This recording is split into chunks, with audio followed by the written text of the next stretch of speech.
ময়মনসিংহের হালুয়াঘাটে প্রধানমন্ত্রীর উপহারের ঘর পাইয়ে দেওয়ার নাম করে লাখ লাখ টাকা আত্মসাৎ করার অভিযোগ উঠেছিল একটি চক্রের বিরুদ্ধে। এদিকে সম্প্রতি পুরো চক্রটির বিষয়ে সচিত্র প্রতিবেদন প্রচার করে আনন্দ টিভি।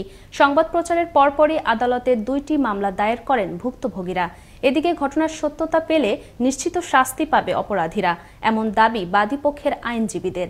ময়মনসিংহ থেকে ওমর ফারুক সুমনের প্রতিবেদনে থাকছে বিস্তারিত।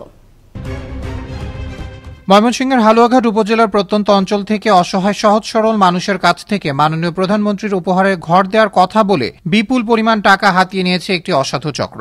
সম্প্রতি এ নিয়ে গত 5ই আগস্ট আনন্দ টিভিতে সচিত্র প্রতিবেদন প্রকাশিত হয়। এরপরই ঘটনাটি নিয়ে সামাজিক যোগাযোগ মাধ্যম সহ এলাকায় সৃষ্টি হয় ব্যাপক চাঞ্চল্যের। প্রতারণার এমন ঘটনা নজরে আসে প্রশাসনের। ভুক্তভোগীদের অভিযোগের পরিপ্রেক্ষিতে মুখোশ উন্মোচন ঘটে অপরাধীদের। এর আগে গেল 9ই আগস্ট এবং 11ই আগস্ট বৃহস্পতিবার ময়মনসিংহ জেলার বিজ্ঞ 5 নং আমলি আদালতে পরপর 2টি মামলা দায়ের করেন বালিচান্দা গ্রামের ভুক্তভোগী মানিক সিদ্দিকী ও উত্তর রামনগর ঝাউগড়া গ্রামের সাহার বানু ওরফে শাহনাজ আক্তার।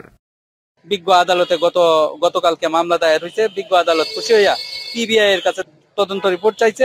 আশা করি আমরা সুবিচার পাবো এ ব্যাপারে। ভুক্তভোগীদের দাবি মতে এই প্রতারণার সাথে জড়িত হালুয়াঘাট উত্তর বাজারের মৃত হযরত আলীর পুত্র শাহ আলম, তার সাথে জড়িত রয়েছে মফিজুল ইসলাম, আমির হামজা স্বাধীন, নবাবুল ইসলাম শিমুল, শামীমুর রহমান সহ সংঘবদ্ধ একটি চক্র। বিজ্ঞ আদালতে 7 জনকে এবং অজ্ঞাতনামা আরও 5 থেকে 6 জনকে আসামি করে মামলা দায়ের করেন ভুক্তভোগীরা।